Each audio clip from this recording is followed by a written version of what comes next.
Welcome to the Backyard Bourbon Broadcast. Hey, in this episode, we're covering what I call, for lack of a better word, three bottom dwellers, if you will. And I in no way mean any disrespect to the makers of these bourbons. In fact, I should probably identify the quotes around the term bottom dwellers, air quotes, and end it with a question mark, like that Spanish question mark that preempts a sentence, so that you know right off the bat it's a question. All three of these bourbons, which are as follows: Evan Williams 1783 Small Batch, Elijah Craig, and Weller Special Reserve, have at one time or another at random liquor stores around town been featured, you may say, on the bottom shelf. At the same time, they've also been staff picks at another store. So what does that tell you? Well, for one thing, it tells you people's tastes vary greatly from person to person. It also tells us we shouldn't put too much faith in what is simply someone else's opinion. Do you like a particular bourbon that others don't? Do you care? No? And you shouldn't. So let's get into these guys. Oh, bourbon, the brownest of the brown liquors. Oh, Phil Hartman, you left us too soon. With Lionel Hutz and Bill, what was Bill's name from News Radio? Man, that was a great show. Anyway, let's get to it. Okay, for Elijah Craig, it's just the 94 proof small batch. It's not the single barrel or barrel proof versions. It's mellow, it's easy, and oddly enough, the only one with a cork stopper. There we go. Don't know why that matters to me, but it does. It's not too spicy, if you know what I mean. It's not too strong on the nose. It's more subtle, harder to pick out a dominant aroma. But it's definitely nothing I would turn down. It's easy to serve to bourbon and non-bourbon drinkers alike. It's not going to knock your experienced drinkers down, and your non-bourbon people are going to want it watered down. But that's the way it goes every time, right? Now, comparing it to others, it's got the most kick at 94 proof. It's 47% alcohol. Now, strangely, I actually thought, before I read the label, that the Evan Williams 1783 was the higher voltage, but it's not. At any rate, no way would I turn it down. And to be honest, I like these unknown and or less popular brands keeping on. They don't care about opinions, fads, or popularity contests. They just want to make their bourbon. And it's selling for some reason, right, folks? So our job is to figure out why, and also taste change. I would put this Elijah Craig next to Widow Jane that I just reviewed. I think it was last episode, actually.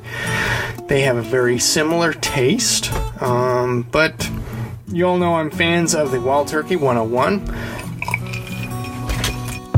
I found out I like a little kick that the above 100 or 100 and above provides.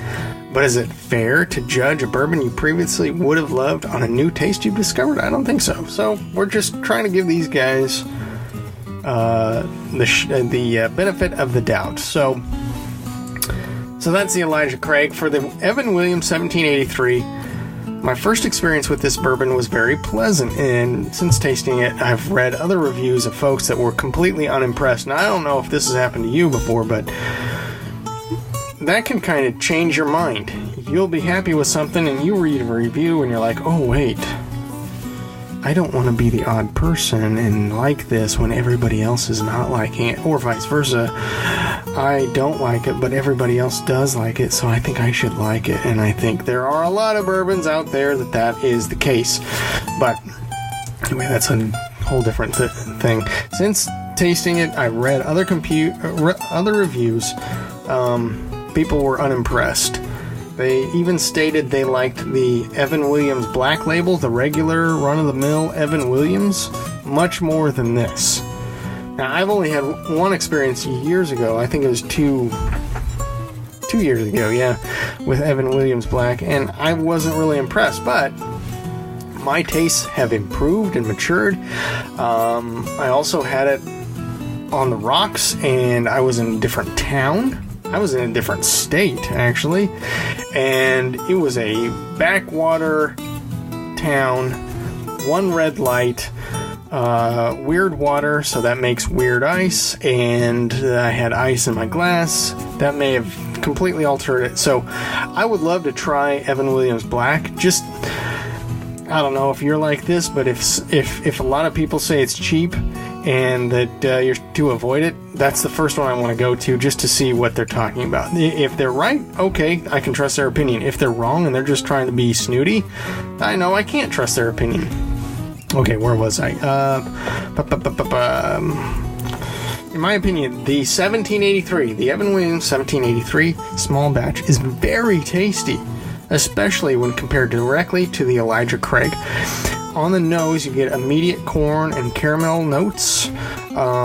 For some reason, it has a redolence, aka pleasant, sweet smell, bouquet, aroma, scent, or perfume of a very high proof bourbon. It's very strong, very forthcoming, and actually this is the lowest proof of these three, which is very strange.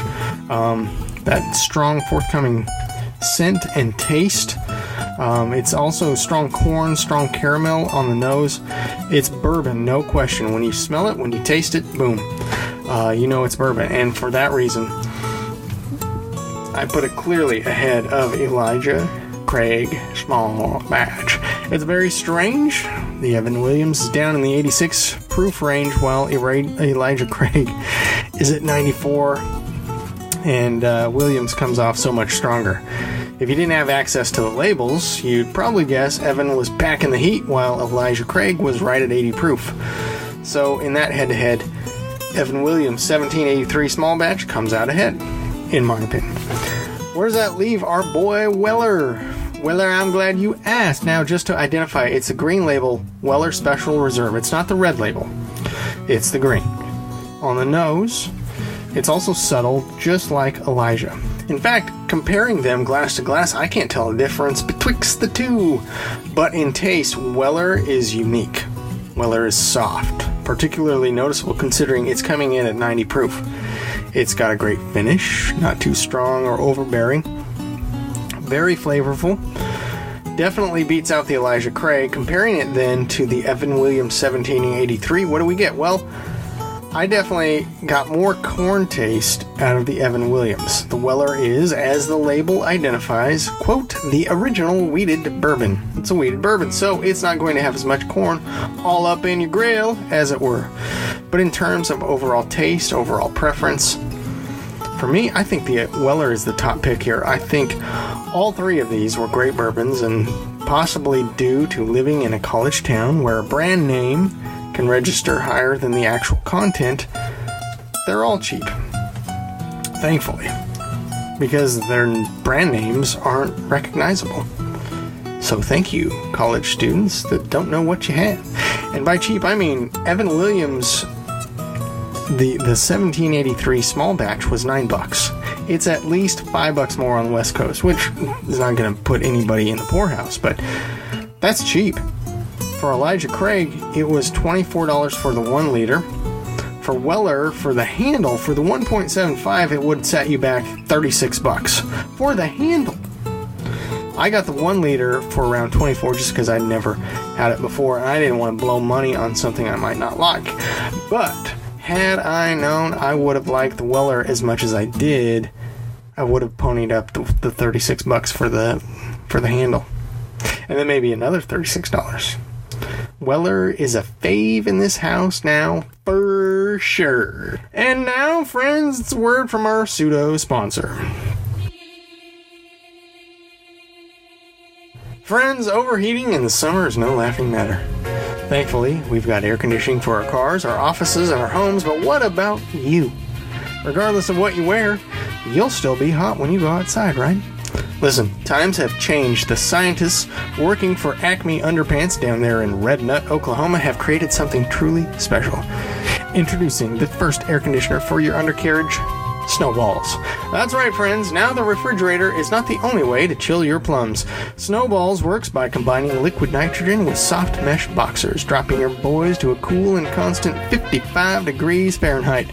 While others will be sweating to the oldies, while they deal with the summer heat, you might just need to put on a sweater. But don't just take our word for it. I know lawns 12 hours a day in the Oklahoma heat. And some days out here I'm hotter than a snake's butt in a wagon rut. But since I got Snowballs, I'm so cold I might as well be shoveling snow. That's right, friends. Make working in the heat easy like Sunday morning. For the low price of $59.99 a month, you can have your first pair delivered in as little as 3 months. And if you order today, we'll even send you a thank you card. Go to acmeunderpants.com and order now. Not available in all areas, may cause shrinkage and severe pain. Consult with a physician before using anything from Acme Underpants Incorporated. Paid postage required for thank you card.